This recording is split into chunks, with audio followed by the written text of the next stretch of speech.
Hi, and welcome to the Bright Minds of E-commerce podcast. I'm Dana, founder of Bright Red Marketing, your e-commerce advertising specialists. Today we are here with Shelby from Shelby Share It Art.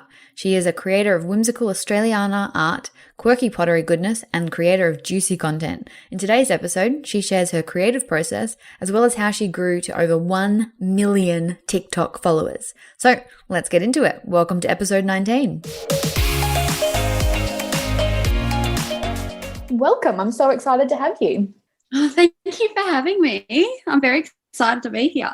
Yay. I'm a little bit of a fan. For everyone that's listening, I have been lucky enough to get one of Shelby's products. So we shall talk about that shortly. So tell me a little bit about how Shelby Share It Art started. Oh gosh, it's a very long-winded story. I put it to 2016, the year 2016. Because that was the year I was diagnosed with cancer, unfortunately, at age 20. So I pretty much had to put everything on hold whilst I did treatment, surgeries, everything. I was on a totally different career path. And because I was in hospitals, in bed all the time, I started navigating back into the art space and using it as sort of like a therapeutic way to get through everything I was going through. And then that's where it sort of formed that I started sort of selling these little bits and pieces that I was making. And then over time, it just sort of flowed and adapted to Shelby Share It Art and something that I'm now doing full time. So that's kind of like a really quick snapshot of that journey. But that's pretty much the key point, was that time in 2016 when I started it. Amazing. How did it go from, like, obviously it was very therapeutic for you and I suppose a calming, grounding influence. How did it go from like little pieces to what it is now? Like, can you kind of expand on that a little bit? Yeah. So I think it just came from a lot of passion and a lot of interest in it. And I just sort of kept pushing and developing it and just loved doing the craft itself. So I did lots of different types of crafts, and then I came to pottery, which I just fell in love with. And I couldn't get my hands off the stuff, essentially. And it just sort of became something that I was doing as like what I'd call a hobby. So I was just doing it after uni, after work. I'd find any spare moment to do it when I wasn't having all these other, when I didn't have all these other responsibilities. And then I just used sort of like my Instagram and social media presence to sort of push the pieces out there and try to find them new homes. And that's sort of how it really developed. And then as that became a lot more popular online and people would buy my works, I'd make more. And then it just kept progressing really naturally, I would say, and became a point where I had to decide whether I wanted to keep sort of hustling really, really hard after work hours and getting these pieces done and pushing myself in every aspect of my life, or to leave my job and do the creative stuff full time and just focus on that. And that's where I'm sort of at now, is that I'm doing that full time and focusing on that creative aspect of my life and the Shelby Share It Art side. Amazing. So I just realized, for anyone who's listening that actually doesn't know you and hasn't followed you on Instagram yet, which you should all go do, can you describe what it is that you actually make? Because they're amazing and adorable, and I love mine. Yeah, of course. So I'm an artist. So I primarily work with pottery, which is pretty much everything I do, actually, not primarily. And it sort of came around this theme of Australiana works. And the things that I primarily make is Australian animal pots, so your koalas, echidnas, possums, wombats, holding little bouquets of flowers inspired by native flora that you can see in your own backyard. So that's sort of where I started, but it's now expanded into all sort of forms of pottery and artwork that's sort of based around my style now. Yeah, incredible. As I said, they are amazing. I love mine. It's very lucky to get one. So obviously being a handmade product is very limited edition. I know this firsthand. How do you manage, as you've kind of grown and been more successful, you know, more people wanting to buy product than you actually have, you know, these pieces? Yeah, it's such a tricky thing to manage. And it's a really big predicament in handmade, I think, as well, is because you've got this demand and interest for your work, but you just physically can't get it out to everyone that wants it. It's a really nice problem to have.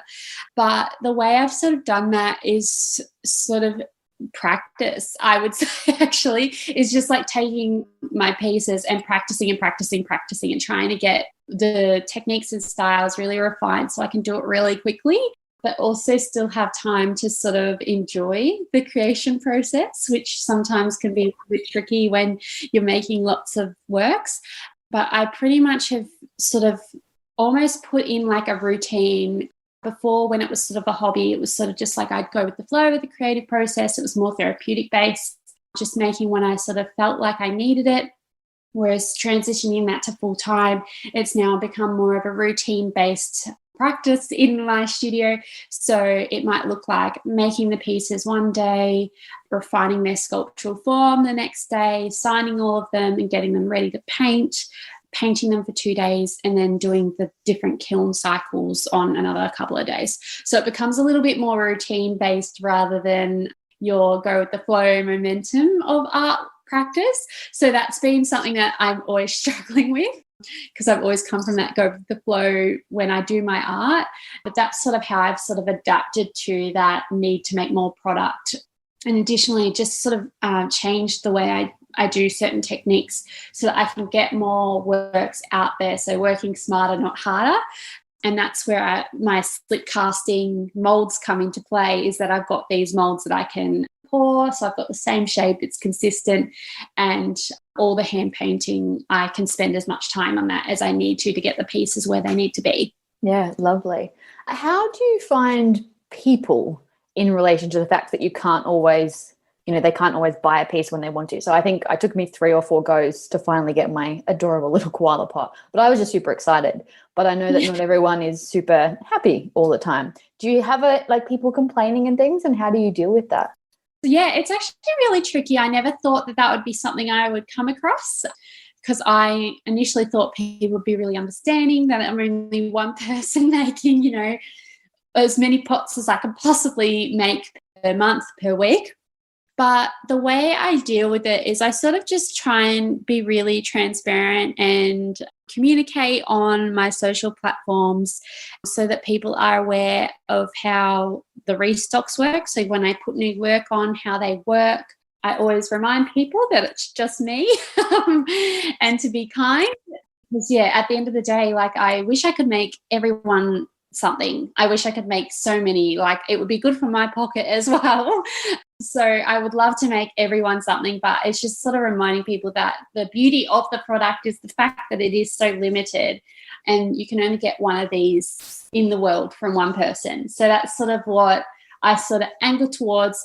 But the one key message I say to people is that if you missed out this time, or you didn't get the pot that you wanted this time, it just means that the right one for you hasn't been made yet. Because I truly believe each one sort of finds its own little home to the right sort of family. I got that message a couple of times. But yes, no, I agree with you. My little pot is perfect and beautiful. Lovely. So can you share a little bit more about how you manage to stay creative now that is a little bit more routine based, I suppose? It's really interesting. I got a question the other day. Someone messaged me and they're like, you must get creative art block all the time. You must get it because you put out so much work constantly. And I honestly cannot tell you the last time I had artist block, which is really amazing for me. And I think that comes down to the fact that I've got a really solid product, is what I would say, is that I've got this product that I'm really proud of and I am really passionate about, and I can make hundreds, thousands, millions if I wanted to, and I would never get bored of it. And that's what I sort of associate it with, is that routine, there's still elements of that therapeutic process throughout it constantly. It never really feels like work to me. And I think that's where it comes down to everything, is that it has never really felt like work to me. It's just felt like I'm doing what I'm meant to be doing in life, and just creating on something that I am really proud and passionate about. And I think in life that's really hard to come by. So I'm very, very lucky that I've sort of found that little piece for me in the creative world of what I'm happy creating again and again. Yeah, amazing. So obviously I've been following you for a very, very long time. And I remember in your Instagram post, you used to say that the pots were quite tricky to photograph. Have you got any tips on taking really good photos of your products for those who might be, struggling with taking photos? Yeah, I really struggled initially because I always went with the sort of typical guides that, like you type in on Google, how do I do good product photography? How do I make it look good? And all of them would be like really bright lighting, white background, and all these examples that didn't really relate to what my product was. So when I started taking photos, I was sort of for a while testing that sort of white background thing and then sort of adding a little bit of my own style. But when it came down to it, I found that the best photos for my work were the ones that I asked myself the question, well, what is my product? What is it about? Why would people buy this product? So I wrote all that down. And then I said, well, what is it inspired by? What are the colors? And how do I want to represent it on Instagram? There's so many people doing the white background thing.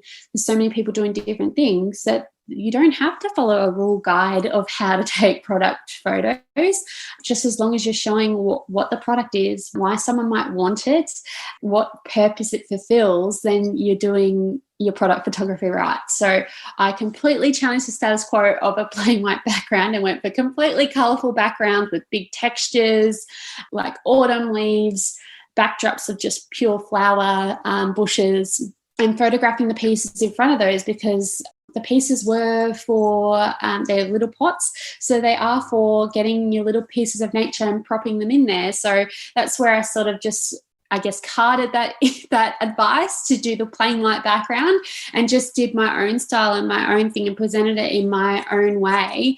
So my advice for people would essentially be just to figure out what your product is and who you're sort of, I guess, what sort of need it fulfills, and then take photographs in your own way.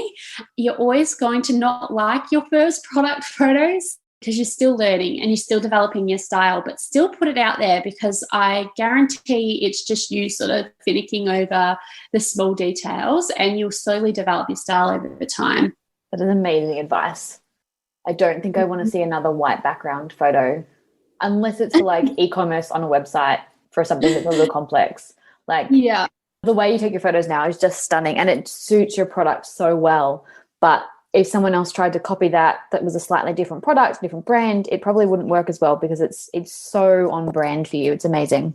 Yeah, well, it totally is. But there's definitely things you can adapt from my sort of style of photographing that you can definitely do with any other product. 100%. I just think it's more that like it's got to be in line with your brand. Like just doing what you do because it's what you did doesn't work. But if it's on brand, then that sort of kind of floral textured background could work really well. Yeah, exactly. I would strongly advise looking in your local area because there's so many little things of beauty that you can sort of add to sort of add that depth and texture to your photos as well.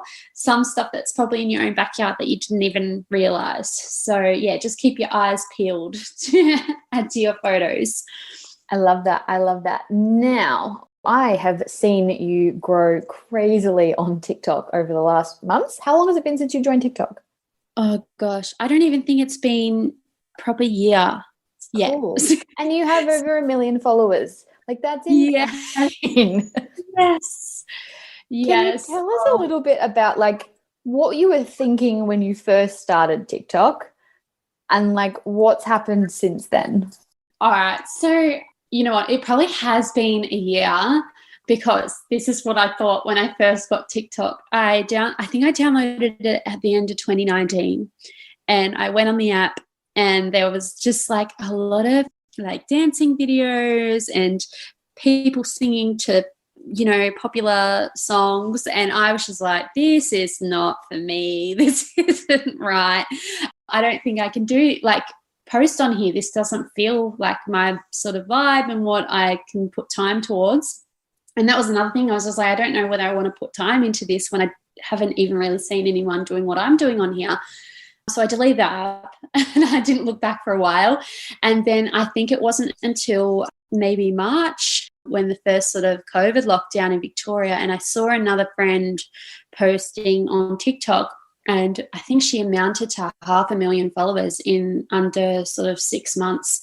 And all her videos were going really well, and her business was booming because of all this increased flow of customers that were seeing her videos prop up and wanting her product based on her videos and the way she presented it. So I was like, you know what, now that I've seen someone else actually doing what I'm doing, maybe I should get it and just do videos that I want to see on the app and start from there. And I think my first sort of video that's on my page at the moment, I think was about June maybe. So it's almost a year, last year. And since then, I sort of posted a few videos and they kind of did all right. Like I got maybe in the hundreds of views and I was like, oh, this is all right. It's not so bad. I'll just film it and little bits and bobs. And then my first video went viral. Like I was so shocked. I had like, when things go viral on TikTok, it is absolutely wild and so full on. So you have people constantly following you in your notifications. You have people commenting on your video, people commenting where they can buy your work. I noticed, because I do small batches and I don't readily have pieces available on my website, I noticed a massive spike on my analytics on my website of people visiting my website wanting to check out, and like a massive spike. It was huge. I think I had like 10,000 visitors just from one video. And this was super early days. So after that one went viral, I was like, oh, I see what it's all about. I get it now. So once I sort of figured out what it was that made that video go viral and the elements that I put in that, and then I watched a lot of other TikToks. So I started looking into small business TikTok, Australian artist TikTok, all of these sort of hashtags. I searched and sort of watched their videos to see which ones were doing well. And I sort of just adapted what they were doing into my own videos.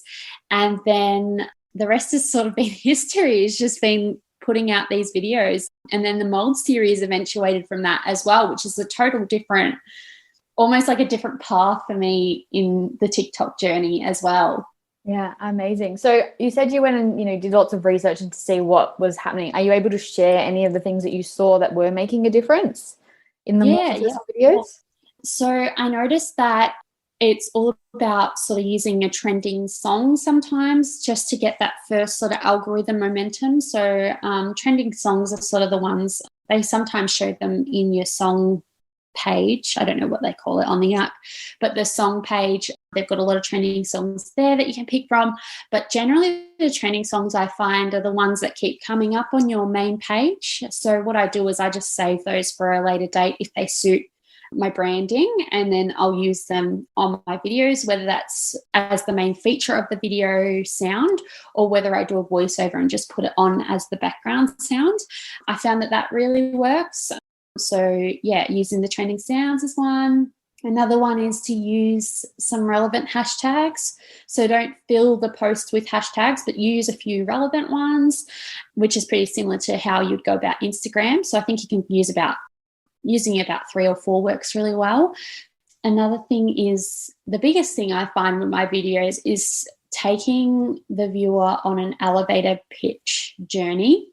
So you've got, on the app, you can film from 0 to 60 seconds of video content, which is a lot, but it's also not a lot.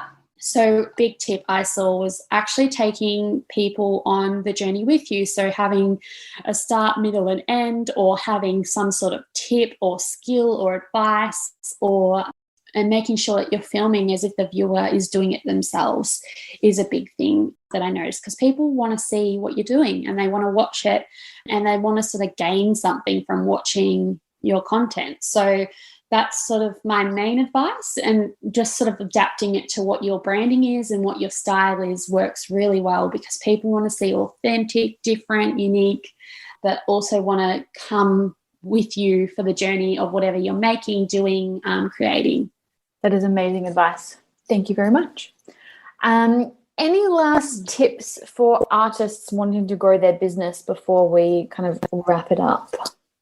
Oh, gosh, that's a big one. I think the most important thing I found with my business was to, in a way, to listen, but not listen. So my advice is to listen to people that have gone before you and see what they're doing that's working really well. But then don't listen to them at the same time and do your own style, your own taste, your own flavor on that, because people are always creating new things, new trends, but they're always sort of adapting on things that have come before them. So my advice is to listen and learn, but also to take your own style and adapt what you've learned in your own way. I think listen but don't listen is just good life advice. Yeah. Yeah. It's almost like I swear there's a better way to phrase that. It's no, I like listen but don't listen. I think that's perfect. It's so succinct. Such a contradiction, isn't it? But you're spot on. Like, listen to the people that have gone before you, that have done it before, that have good advice, but don't listen completely. Like, do your own thing, and probably don't listen to the negative stuff either, because that's not helpful.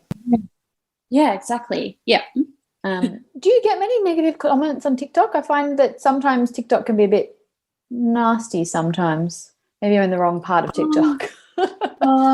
Yeah. Look, TikTok, because the app is moving so fast, people drop comments on things because they don't understand, or they've made assumptions, or they just feel like sharing a little bit of not good energy with some other people, because that's what people do sometimes.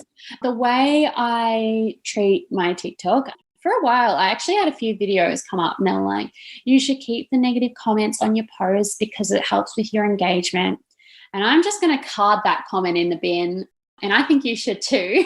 That's a don't listen comment. Yeah, that's a don't listen comment for me. But I think there was this really nice metaphor, and I cannot remember who shared it with me or who said it, but treat your social media account like it's your house. And people, when they see your videos, they've been invited into your house, and you wouldn't be mean to someone when you go to their house. You wouldn't be rude and tell them that to their face. So you can gently uninvite them by removing their comment, or even better, blocking them. So that's how I sort of live by my TikTok, because I did notice that if you do have one negative comment that sort of props up, you'll end up getting more people, because people go, oh, someone else got away with saying that, so I'm going to say that now. So I am a strong advocate for deleting mean comments and making your space the space you want it to be. And just making the energy you want on your social media, because I think in the long run, my account has become a lot more of a safe space for people as well. And I think like your following will start to notice that, what your values are, if you are deleting sort of the mean comments, I guess. Yeah, that's what I would say to do. If you've got some mean people on TikTok, and just to ignore them, because most of the time they're 12-year-olds that don't know any better. No, I love that. Be making comments. And I have heard that metaphor before, and I think it's a brilliant one. Yeah, I think so too. I only had it a few months ago, and I was just like, that is a perfect way to explain it. And it gives me full confidence now to delete things, because for a while I was really nervous to delete things. But now I'm just like, no, this is my space, and I'm going to run it the way I want to run it. So 100%. No, I think that's brilliant. We're just going to wrap up, unless there's anything else that you want to share. No, I think I'm good. You shared lots of wisdom, so I'm very, very grateful. So we just have a couple of questions we ask everyone. Do you have any strategies, routines, or habits that you follow each day to help you stay on track? My routine game is really bad, but one thing I do is make a cup of coffee. So that is one thing that once I've done that, I start to sort of get in the momentum of things. I also do write a list at the end of each day of what I want to do the next day, so I'm not thinking about it at night time in bed. I found that really helps. Lovely. Do you have a favourite business book? Ooh, I'm not a big book reader, actually. I barely read books. I do like groups on Facebook though, and I'll regularly sort of stalk those groups for people asking questions that I'm somewhat interested in to learn from lots of different perspectives on those groups. Are there any groups in particular that you'd recommend? I've always liked like-minded bees drinking wine. So I filtered that. I don't have to put a language warning on this episode. Thank you. Yeah. I had to pause because I was like, oh. So I found that one really good just because you can sort of search anything in that group and there'll be someone asking it. I've joined Lady Startups, which has been pretty good. And just like a few other sort of small businessy ones that you sort of find over time, like Etsy Small Business. I'm not with Etsy anymore, but I joined that when I was on Etsy. And that one's always really interesting to see how different people have dealt with like either like a complaint or a product not arriving to where it needs to arrive to. It's just always interesting to see what other people have done in those circumstances and to get some tips and tricks for yourself if you ever come up against that sort of issue. So yeah, that's the few groups that I like. Do you have a favorite podcast? I don't really listen to podcasts. That's okay. We'll just say mine. Moving on. I should have said that, hey. Yes, of course. It's fine. I've only started, I've had a podcast over the years, so like I think 2 years, this is reiteration of, but I've only just started really listening to podcasts properly in the last couple of months. So it's well, it's almost like books as well for me. I've like being like, oh, I need to start getting into podcasts. And there's a few that I've wanted to listen to. I can't remember what names they are, but they come up on things all the time. There's been a few where I've gone, oh, I need to sit down and listen to that. But I just never get around to it. And if I'm in the studio, I'm usually listening to music or I've got Netflix on in the background. So love it. There's only two sort of No, that's fine. And if people want to visit you and get themselves prepared for a product drop, what's the best place for people to visit you or places? Oh, yeah, I've got a number of places, but I would say my best is Instagram and sort of Facebook. I say sort of, and I'll explain why. Instagram is where I sort of post when all the restocks are happening, what's going to be in the restocks, all the updates for when I'm going to have new workshops, all of that. I obviously put them on the website, but you sort of have to be following the social media to know when they're going on the website. And I say Facebook kind of because I automatically share everything from Instagram onto my Facebook for people that don't have Instagram. So yeah, that's how you can find me. But it's Shelby Sherratt Art. Lovely. And I love when you do the restock announcements that you can do that notification thing. So you have like a countdown and then it can like notify you. That's super handy. That has been a game changer. And I think it's been a game changer for me buying things as well. Like this morning I bought one of these potters that I've admired for a long time and they had the countdown on and they're overseas. So the time difference always is hard to calculate. And I just happened to come on when there was 10 minutes to the restock and I was like, oh my gosh, I'm actually here for one. So I love the countdowns. They're awesome. So another business tip is to get those.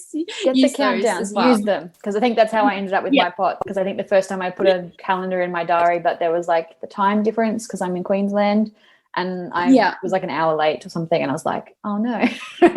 And then the next time I think there was that and it was so handy. I think the first time I still missed out, but it's so tricky with the time conversion. I always find it hard and I get a lot of people actually asking me to convert their own time and I'm like, I don't actually know where you live those. I can't really calculate that. Even where I am, I have announced the time. You do the math. Yeah, exactly. Well, it's been so lovely speaking with you. Thank you so much for sharing so many little nuggets of wisdom. I really appreciate it. Oh, you are most welcome. Thank you for having me. Hopefully it was helpful for some listening ears. Very helpful. Have a great day. Thank you for listening to the 19th episode of the Bright Minds of E-commerce podcast. Don't forget, we load all of the links and show notes onto our website. You can find everything at www.brightredmarketing.com.au/show notes/episode 19. The link will also be in the episode description. Thanks so much for listening.